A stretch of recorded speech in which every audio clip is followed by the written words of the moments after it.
ಸ್ವಾಭಿಮಾನಿ ನ್ಯೂಸ್ಗೆ ಸ್ವಾಗತ. ಇಂದಿನ ಪ್ರಮುಖ ಸುದ್ದಿಗಳು. ಸಾಗರದ ಡಿಎಫ್ಒ ನಮ್ಮ ಜನರನ್ನು ಎತ್ತಿ ಕಟ್ಟುತ್ತಿದ್ದಾರೆ. ಜಿಲ್ಲಾ ಪಂಚಾಯತ್ ಮಾಜಿ ಸದಸ್ಯ ಹೊನಗೋಡು ರತ್ನಾಕರ ಗಂಭೀರ ಆರೋಪ. ಈ ಕೂಡಲೇ ಕ್ಷಮೆ ಕೇಳದಿದ್ದರೆ ಪ್ರತಿಭಟನೆ ಅನಿವಾರ್ಯ. ಸಾಗರ ಡಿಎಫ್ಒ ಮೋಹನ್ ಎಂಬುವರು ವಿನಾಕಾರಣ ವಿರೋಧ ಪಕ್ಷದ ಮುಖಂಡರನ್ನು ಎತ್ತಿ ಕಟ್ಟುತ್ತಿದ್ದಾರೆ. ಪ್ರಕರಣವೊಂದರಲ್ಲಿ ನಮ್ಮ ಹೆಸರುಗಳನ್ನು ಆಡಳಿತ ಪಕ್ಷದ ಮುಖಂಡರ ಹತ್ತಿರ ಹೇಳುವುದರ ಮೂಲಕ ನಮ್ಮ ಪಕ್ಷದ ಮುಖಂಡರನ್ನು ಎಳೆದು ತರುತ್ತಿದ್ದಾರೆ. ಇದರಿಂದ ಒಬ್ಬ ಅಧಿಕಾರಿ ಸಾಮಾಜಿಕ ಜವಾಬ್ದಾರಿಯನ್ನು ಮರೆತು ರಾಜಕೀಯವಾಗಿ ಗಲಭೆ ಸೃಷ್ಟಿಸುತ್ತಿದ್ದಾರೆ. ವಿನಾಕಾರಣ ನಮ್ಮ ಹೆಸರುಗಳನ್ನು ಹೇಳುವುದನ್ನು ವಾಪಸ್ ತೆಗೆದುಕೊಳ್ಳಬೇಕು. ಈ ಕೂಡಲೇ ಕ್ಷಮೆ ಕೇಳಬೇಕು. ಇಲ್ಲವಾದಲ್ಲಿ ಉಗ್ರ ಪ್ರತಿಭಟನೆ ಹಮ್ಮಿಕೊಳ್ಳಲಾಗುವುದು ಎಂದು ಜಿಲ್ಲಾ ಪಂಚಾಯಿತಿಯ ಮಾಜಿ ಸದಸ್ಯ ಬಿಜೆಪಿ ಮುಖಂಡ ರತ್ನಾಕರ ಹೊನಗೋಡು ಪತ್ರಿಕಾಗೋಷ್ಠಿ ಮೂಲಕ ಆಗ್ರಹಿಸಿದ್ದಾರೆ. ಪತ್ರಿಕಾಗೋಷ್ಠಿಯಲ್ಲಿ ಬಿಜೆಪಿ ಗ್ರಾಮಾಂತರ ಘಟಕದ ಅಧ್ಯಕ್ಷ ದೇವೇಂದ್ರಪ್ಪ ಯಲಕುಂದ್ಲಿ, ಭರಮಪ್ಪ ಅಂದಾಸುರ ಮಾತನಾಡಿದರು. ಈ ಸಂದರ್ಭದಲ್ಲಿ ರವಿ, ನಟರಾಜ್, ಶಾಂತಪ್ಪ ಗೌಡ್ರು, ಮೋಹನ್ ಕುಮಾರ್, ಚಂದ್ರಶೇಖರ್, ರಮೇಶ್ ಮುಂತಾದವರಿದ್ದರು. ಒಂದು 8 ದಿವಸ ಅವರು ಓಡಾಡಿಸಿ ಅವ್ರು ಯಾವಾಗ ನೀವು ಬಿಡ್ತೀನಿ ಅಂತ ಹೇಳಿ ಈಗ ಬಿಡಲ್ಲ ಅಂತ ಹೇಳ್ತೀರಿ. ಆದಮೇಲೆ ಒಬ್ಬ IAS ಅಧಿಕಾರಿ ಒಬ್ಬ ಜವಾಬ್ದಾರಿ ಸ್ಥಾನದಲ್ಲಿ ಇದ್ದಂಥವ್ರು ಇಲ್ಲೇ ನೀವು ಹೊನಗೋಡು ರತ್ನಾಕರ್ ಅವರು ಬಿಡಬಾರ್ದು, ನೀವು ಕೇಸ್ ಹಾಕಿ ಅಂತ ಹೇಳಿ ನಮಗೆ ಹೇಳ್ತಿದ್ದಾರೆ. ಮತ್ತು ಬಿಟ್ಟರೆ ನೀವು ಪ್ರತಿಭಟನೆ ಮಾಡ್ತಾರೆ ಅಂತ ಹೇಳಿ ಹೇಳ್ತಿದ್ದಾರೆ. ಅವರು ಸುಮಾರು ಊರಿನ 12 ಜನ ಮುಖಂಡರು ಕರ್ಕೊಂಡು ಆ ಪಂಚಾಯತಿ ಅವರು ಎಲ್ಲ ಕಡೆ ಹೇಳಿದ್ದಾರೆ. ಇಲ್ಲ ಒಂದು ಕಡೆ ಬಿಜೆಪಿ ಪಕ್ಷದವರು ಸಮೇತ ನಮಗೆ ಒತ್ತಡ ಹಾಕ್ತಾರೆ. ಎಲ್ಲೋ ಒಂದು ಕಡೆ ಆ IAS ಅಧಿಕಾರಿ ಮೋಹನ್ ಅವರು ನನಗೆ ಭಾಳ ಪರಿಚಯ ಇದೆ. ಹತ್ರ ನೀವು ನಾವೇನು ಹೋಗಿ ಬಂದು ಅಥವಾ ಯಾವುದೇ ಟಿಂಬರ್ ಅವರ ಮಾಡಲ್ಲ ಏನಿಲ್ಲ. ಅವ್ರು ಹೇಳ್ಬೇಕಾದ್ರೆ ಏನು ಕಡೆ ಹಿನ್ನೆಲೆ ಯಾರು ಇರಲೇಬೇಕು. ಈಗ ಯಾರೋ ಪಾರಾಯಣ ಹೇಳಿದ್ರೆ ಸ್ಥಳೀಯವಾಗಿರ್ತಾರೆ. ನಮ್ಮ ದಿಸೆಲ್ಲ ಈಗ ದೇಶಗಳಿಗೆ ಯಾರಿಗೂ ರೈತರ ಪರವಾಗಿ ಯಾರೋ ಪರವಾಗಿ ಫೋನ್ ಮಾಡಿ ಪರಿಚಯ ಇರುತ್ತೆ. ಇವರು ಒಬ್ಬ IAS ಅಧಿಕಾರಿಗಳು ನನ್ನ ಪರ್ಟಿಕ್ಯುಲರ್ ನನ್ನ ಹೆಸರು ಹೇಳ್ತಾರೆ ಅಂದರೆ ಇನ್ನು ನಮ್ಮ ಬಿಜೆಪಿ ಪಕ್ಷದ ಮುಖಂಡರುಗಳು ಯಾರ್ಯಾರು ಏನೇನು ಹೇಳಿದರು ಹೇಳಿ ಇಲ್ಲ ಒಂದು ಕಡೆ ಜನಗಳನ್ನು ಎತ್ಕಟ್ಟ ಕೆಲಸನ ನಮ್ಮ ಜನ ನಮ್ಮ ಬಗ್ಗೆ ತಪ್ಪಾಭಿಪ್ರಾಯ ಪಡೋಂಥ ಇದು ಮಾಡ್ತಾರೆ. ಅದು ಎಲ್ಲ ಒಂದು ಕಡೆ ಈ ಇಂಡೈರೆಕ್ಟ್ ಆಗಿ ಇದೆ. ಅದಕ್ಕೆ ಹಿನ್ನೆಲೆ ಇದೆ. ಅದನ್ನು ನಮಗೆ DF ಅವರು ಸ್ಪಷ್ಟಪಡಿಸ್ಬೇಕು. ಯಾರು ಹೇಳಿದ್ರು, ಯಾಕಾಗಿ ಹೇಳಿದ್ರು ಅನ್ನೋದನ್ನು ನಮಗೆ ಸ್ಪಷ್ಟಪಡಿಸ್ಬೇಕು. ಇಲ್ಲದೆ ಹೋದರೆ ನಾವು ಇನ್ನು ಅವರಿಗೆ 10 ದಿವಸ ನಮಗೆ ಅವರಿಗೆ ಕಾಲಾವಕಾಶ ಕೊಟ್ಟು ಅವರು ಯಾರು ಹೇಳಿದ್ರು ಅಂತ ಸ್ಪಷ್ಟಪಡಿಸಬೇಕು. ಯಾವ ಕಾರಣಕ್ಕೋಸ್ಕರ ಹೇಳಿದ್ರು ಅದನ್ನು ನಮ್ಮೆಲ್ಲರ ಸಮ್ಮುಖದಲ್ಲಿ ನಿಮ್ಮೆಲ್ಲರ ಸಮ್ಮುಖದಲ್ಲಿ ಅವರು ಯಾವ ಕಾರಣಕ್ಕೆ ಹೇಳಿ ಮತ್ತು ಕ್ಷಮೆ ಕೇಳಬೇಕು.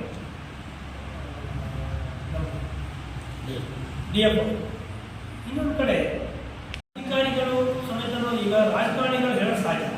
ಈಗ ಇಲ್ಲದೆ ಅವರು ಏನೋ ಪ್ರೆಜರ್ ಹಾಕಿರೇನೋ ಇವ್ರು ಪ್ರೆಜರ್ ಹಾಕಿರೇನೋ ಅಥವಾ ನಾವು ಆ ಪಕ್ಷದಲ್ಲಿದ್ದಾಗ ಈ ಪಕ್ಷದಲ್ಲಿ ಹೇಳೋದು, ಈ ಪಕ್ಷದಲ್ಲಿದ್ದಾಗ ಆ ಪಕ್ಷದಲ್ಲಿ ಹೇಳೋದು ಸಾಧ್ಯ. ಅದು ಒಬ್ಬ ಉನ್ನತ ಸ್ಥಾನದಲ್ಲಿದ್ದಂಥ ಅಧಿಕಾರಿಗಳು ಈ ರೀತಿಯ ಜನರು ಎತ್ಕೊಂಡು ಹೋಗಿ ಒಬ್ಬ ಲೀಡರ್ ವಿರುದ್ಧ ಹೇಳೋದು ಅಂದರೆ ಸಂದರ್ಭಗಳು ಹೇಳಿದ್ರು ಅನ್ನೋದು ಅಥವಾ ಆಲಪ್ಪರು ಹೇಳಿದ್ರು ಅನ್ನೋದು ಅಥವಾ ದೇವೇಂದ್ರಪ್ಪರು ಹೇಳಿದ್ರು ಅಂತ ಹೇಳೋದು ಎಷ್ಟು ಮಟ್ಟಿಗೆ ಸರಿ ಇದೆ. ಹಾಗಾಗಿ ಇದನ್ನು ನಾವು ಖಂಡಿಸ್ತು ಮುಂದಿನ ದಿನಗಳಲ್ಲಿ ಆಗಬಾರ್ದು. ಈ ರೀತಿಯಲ್ಲಿ ಅವರು ಮತ್ತೆ ನಮಗೆ ತಕ್ಷಣ ಕ್ಷಮೆ ಕೇಳಬೇಕು. ಇಲ್ಲ ಅಂದರೆ ಮುಂದಿನ ದಿನಗಳಲ್ಲಿ ನಾವು AC ಆಫೀಸರು ಅಥವಾ DC ಆಫೀಸರ್ಗಳೇ ಅವ್ರ ಮೇಲೆ ಕ್ರಮ ಆಗೋವರೆಗೂ ನಾವು ಪ್ರತಿಭಟನೆ ಅಂತ. ಈಗ ಇದು ಒಂದು ಪ್ರಕರಣ, ಇದು ಒಂದು ಕಡೆ ಆಯ್ತು ಹೇಳಿದ್ದು. ಆದರೆ ಇನ್ನು ಈ ಮರಳು ಲ್ಯಾಂಡ್ ಇರ್ಬೋದು, ಕ್ವಾರಂಟೈನ್ ಇರ್ಬೋದು ಅಥವಾ ಮಧ್ಯಮ ಮಾರಾಟಗಾರ ಇರ್ಬೋದು, ಅನೇಕ ಏನು ಈಗೆಲ್ಲರೂ ಒಂದೊಂದು ಈಗ ಈ ವಿಧಾನಸಭಾ ಕ್ಷೇತ್ರದಲ್ಲಿ ಒಬ್ಬೊಬ್ಬರು ಒಂದೊಂದು ವೃತ್ತಿ ಮಾಡೇ ಮಾಡ್ತಾರೆ. ಆಯಿತಾ, ಆ ವೃತ್ತಿ ಮಾಡಬೇಕಾದ್ರೆ ಎಲ್ಲೋ ಒಂದು ಕಡೆ ನೂರೇ ಈಗ ಇಲ್ಲೇ ಸಣ್ಣ ಪುಟ್ಟ ಇದ್ದೇ ಇರ್ತದೆ ಎಲ್ಲರೂ. ಆದರೆ ಅಂಥವರಿಗೆ ಇವರು ಆಡಳಿತ ಪಕ್ಷ ಜೊತೆಗಿರೋಂಥವರಿಗೆ ಸುಮ್ಮನೆ ಇರೋದು, ವಿರೋಧ ಪಕ್ಷ ಇದ್ದವರಿಗೆ ತೊಂದರೆ ಕೊಡೋದು. ಈಗ ನೋಡೋದಾರೆ ಉದಾಹರಣೆ ಮೊನ್ನೆ ಹೆಬ್ಬೈಲೆಲ್ಲ ಹೋಗಿ ಒಂದು ಖಾಲಿ ಹೋಗೋ ಲಾರಿನ ತಗೊಂಡು ಹೋಗಿ ಇಳ್ಕೊಂಡು ಹೋಗಿ ಅದು ಮಳಲು ತುಂಬಿ ಕೇಸ್ ಆಗ್ತದೆ. ಕೋರೆಗಳನ್ನು ಅಷ್ಟೇ ಲೀಗಲ್ ಇರೋರನ್ನ ಹೋಗಿ ನಿಲ್ಲಿಸೋದು, ಇನ್ಲೀಗಲ್ ನಡೀತಿರೋ ಬೆಂಬಲಿಗರನ್ನ ಬಿಡೋಂಥ ಕೆಲಸಗಳು ಆಗ್ತದೆ. ರಾಜಕಾರಣಿ ನಾನು ಹೇಳೋದು ಅಧಿಕಾರಿಗಳಿಗೆ, ರಾಜಕಾರಣಿಗಳಂತೂ ಹೇಳೋ ಸಾಹಿತ್ಯದಲ್ಲೂ ಒಂದಿಷ್ಟು ಕೆಲವು ಲೋಪದೋಷಗಳಿರ್ತವೆ, ವಿರೋಧ ಪಕ್ಷಗಳು ಇರ್ತವೆ. ಎಲ್ಲ ಪಕ್ಷದವರು ಸಹ ಒಂದೊಂದು ದಂಧೆಗಳನ್ನು ಮಾಡ್ತಾ ಇರ್ತಾರೆ, ಯಾವುದೇ ಇರ್ಬೋದು. ಆದರೆ ಅದನ್ನು ನಮ್ಮ ಪಕ್ಷದಲ್ಲೇ ಮಾಡ್ಬೋದು, ಬೇರೆ ಪಕ್ಷದಲ್ಲಿ ಮಾಡ್ಬೋದು ಅಂತ ಆ ದೃಷ್ಟಿಯಿಂದ ಇದನ್ನು ಮುಂದಿನ ದಿನಗಳಲ್ಲಿ ನಮಗೆ ಹೋರಾಟಗಳು ಬರೀ ಒಂದೇ ಅಲ್ಲ. ಈಗ ಫಾರೆಸ್ಟ್ ಇಲಾಖೆದು ರೈತರ ಬಗ್ಗೆ ಇದೆ, ಅದರ ಮುಂದಿದೆ, ಕುಡಿಯೋ ನೀರಿಂದು ರಸ್ತೆದು ಅನೇಕ ಸಮಸ್ಯೆಗಳಿದ್ದಾವೆ. ಅದನ್ನೆಲ್ಲ ಜೊತೆಗೆ ಇದನ್ನು ಕ್ರೋಢೀಕರಿಸಿದ್ದು ನಾವು ಹೋರಾಟ ಮಾಡುವಂಥ ಕೆಲಸ ಮಾಡ್ತೀವಿ. ಇನ್ನೊಂದು ಕಡೆ ಫಾರೆಸ್ಟ್ ಗಾರ್ಡ್ ಅಂತ ಇವರು 4 ತಾಲೂಕಿಗೆ ಒಬ್ಬ ಅಧಿಕಾರಿ, ಮುಖ್ಯ ಅಧಿಕಾರಿ ಫಾರೆಸ್ಟ್ ಇಲಾಖೆ ಒಬ್ಬ ಅಂತ ಈ ಅಧಿಕಾರಿ.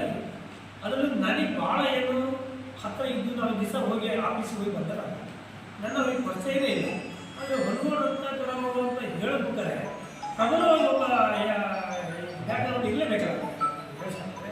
ಅದು ನನಗೆ ಕಳಿಸ್ಬೇಕು ಅಂತ ಈ ಮೂಲಕ ಅವರಿಗೆ ನಾನು ಹೇಳಕ್ಕೆ ಬಯಸ್ತೀನಿ ಅಂತ. ಚಿಪ್ಲಿ ಅದು ತುಂಬ ಒಂದು ಸಮಸ್ಯೆ. ಅವರೇನೋ ಫೋನ್ ಮಾಡಿದಾಗ ನಾನು ಯಾವೊಬ್ಬರು ಪರವಾಗಿ ಫೋನ್ ಮಾಡಿದ್ದೀನಿ ಅಂತೇಳಿ ಅಲ್ಲಿ ಅಧಿಕಾರಿ ಹೇಳಿದೆ. ನಾನು ಯಾವುದೇ ಅಧಿಕಾರಿಗೂ ಫೋನ್ ಮಾಡಿಲ್ಲ, ಅವ್ರು ಯಾರು ನನ್ನ ಹತ್ರ ಬಂದೂ ಇಲ್ಲ. ಆದರೆ ನನ್ನ ಹೆಸರು ಯಾಕೆ ಇಲ್ಲಿ ಇದು ಮಾಡಿಸ್ಕೊಂಡು ಉಪಯೋಗ ಮಾಡಿಕೊಂಡು ಬಳಕೆ ಮಾಡಿಕೊಂಡು, ಉದಾಹರಣೆಗೆ ಬಹುಶಃ ಜನರ ಮಧ್ಯೆ ನಮ್ಮನ್ನು ಕೆಟ್ಟವ್ರನ್ನ ಮಾಡಲಿಕ್ಕೆ ಅಥವಾ ನಮ್ಮಲ್ಲೇ ಹಚ್ಚಾಕಲಿಕ್ಕೆ BJP ಹೀಗೆ ಮಾಡ್ತಾರೆ ಅಂತ ಹೇಳಿ ನಿಜವಾಗೂ ನಾನು ಯಾವುದೇ ರೀತಿಯ ಫೋನನ್ನು ಮಾಡೋದಕ್ಕಿಂತ ಸಾಮಾನ್ಯ ಅಂಥ ಸಮಸ್ಯೆ ಆದರೆ ಸರಿ ಮಾಡಲಿಕ್ಕೆ ಹೋಗ್ತೀನಿ. ಇದನ್ನ ಉಪಕಾರ ಮಾಡೋಕ್ಕಾಗದೇ ಇದ್ದರೆ ನನ್ನ ಹತ್ರ ಉಪಚಾರ ಅಂತೂ ಕೊಡೋ ಕೆಲಸ ನಾನು ಮಾಡಿಲ್ಲ, ಇಲ್ಲಿವರೆಗೂ ಮಾಡಿಲ್ಲ, ಇನ್ನು ಮುಂದೆ ಮಾಡೋದು ಇಲ್ಲ. ಹಾಗಾಗಿ ನನ್ನ ಹೆಸರು ಯಾಕೆ ದುರ್ಬಳಕೆ ಆಗ್ತಾ ಇದೆ, ಸುಮ್ಮನೆ ಅಂದರೆ ನಮ್ಮ ಪಕ್ಷಕ್ಕೆ ಕೆಟ್ಟ ಹೆಸರು ತರಲಿಕ್ಕೆ ಅಂತೇಳಿ ನಾನು ತಿಳ್ಕೊಳ್ತೀನಿ.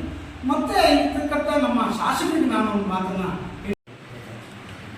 ಶಾಸಕರ ಅಧೀನದಲ್ಲಿ ವಿಧಾನಸಭಾ ಕ್ಷೇತ್ರದಲ್ಲಿ ಬರುವಂಥ, ಅದರಲ್ಲೂ ವಿಶೇಷವಾಗಿ ಸಾಗರ ಸಬ್ ಡಿವಿಷನ್ ಕ್ಷೇತ್ರ. ಈ ಸಬ್ ಡಿವಿಷನ್ ಕ್ಷೇತ್ರದಲ್ಲಿ IAS ಆಫೀಸರು, IAS ಆಫೀಸರ್ ಕೂಡ, ಅಸಿಸ್ಟೆಂಟ್ ಪ್ರೊಫೆಸರ್ ಕೂಡ ಇದ್ದಾರೆ. ಒಬ್ಬ IAS ಆಫೀಸರು ಹಲವು ತಮ್ಮ ಡಿಪಾರ್ಟ್ಮೆಂಟ್ನಲ್ಲಿ ಪ್ರತಿದಿನ ಹಲವಾರು ಪ್ರಕರಣಗಳು ನಡೀತಾ ಇರ್ತವೆ. ಅವ್ರ ಗಮನ ಭಾಳಷ್ಟು ಹೋಗಲ್ಲ. ರೇಂಜ್ ಆಫೀಸರ್ ಎದುರುಗಡೆನೋ, ರೇಂಜ್ ಆಫೀಸರ್ ವ್ಯಾಪ್ತಿನೋ ಅಥವಾ ಫಾರೆಸ್ಟ್ ವ್ಯಾಪ್ತಿನೋ ಅಲ್ಲೇ ಬಗೆಹರಿತು. ಆದರೆ ಇವತ್ತಿನ ನಮ್ಮ ಸ್ನೇಹಿತರು ಉದಾಹರಣೆ ಕೊಟ್ಟಂಥ ಚಿಪ್ಲಿದಿರ್ಬೋದು, ಹೊಸೂರು ಗ್ರಾಮ ಪಂಚಾಯತಿ ವ್ಯಾಪ್ತಿಯ ಶಾಂತಿನಗರದಿರ್ಬೋದು.